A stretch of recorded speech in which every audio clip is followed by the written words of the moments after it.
Toyota के chairman Nasir अजीम की जानिब से उबर, करीम और इनड्राइव के मुलाजमीन की जानिब से एक इhtजाजी मुजाहिरा किया गया, जो कि कज़ाफी स्टेडियम से शुरू होकर प्रेस क्लब पर इख्तिताम पजीर हुआ।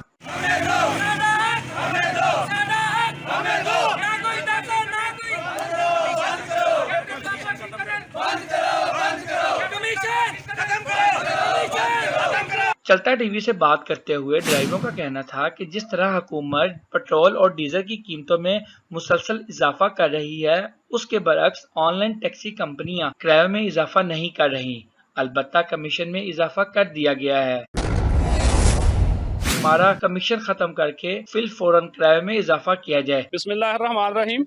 सबसे पहले तो मैं ये बताना चाहता हूँ कि मैंने मास्टर ऑफ साइंस किया हुआ है और मैं जब से ऊबर करीम ये लॉन्च हुई है पाकिस्तान में, तब से इनके साथ काम कर रहा हूँ। मैंने ऊबर के साथ 5-6 साल काम किया है, करीम के साथ भी इतने किया है और बाइकिया के साथ 2 साल काम किया है। जबकि 50 रुपये इनका मिनिमम फेयर है। 4 किलोमीटर से हम राइड लेने जाते हैं और 1.5 किलोमीटर आगे उतारनी होती है और 50 रुपये ऐसे ही पूरे हो जाते हैं। तो दूसरी बात यह है, इन कंपनियों की हमारे लिए कोई सिक्योरिटी नहीं है। बाइकिया के पिछले साल 2 बंदे थाने में फंस गए।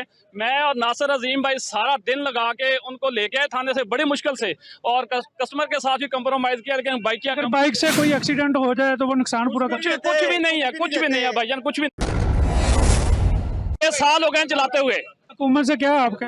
हम हुकूमत से यही अपील करते हैं कि देखें, जैसे बाकी लोग मजदूर हैं, हम भी मजदूर हैं। हमने अपनी गाड़ियां डाली हुई हैं। अगर हम लोग स्टॉप करके बैठ जाएं, मुल्क के ऊपर एक बोझ बन जाएंगे हम लोग अपना कमाते हैं, अपना खाते हैं, लेकिन कम से कम हमें इतना तो फैसिलिटेट करें ना कि हम इन कंपनियों के साथ हमारा को मुनासिब फेयर शेयर करें, ताकि हम लोग मुनासिब रिज़्क़ कमा सकें। पहले हम 1500 कमा लेते थे, अब जब से महंगाई हुई है 600 रुपये किलो की हो गया है, तो हमारी इनकम कितनी है कि 300 से 400, और जबकि हमारा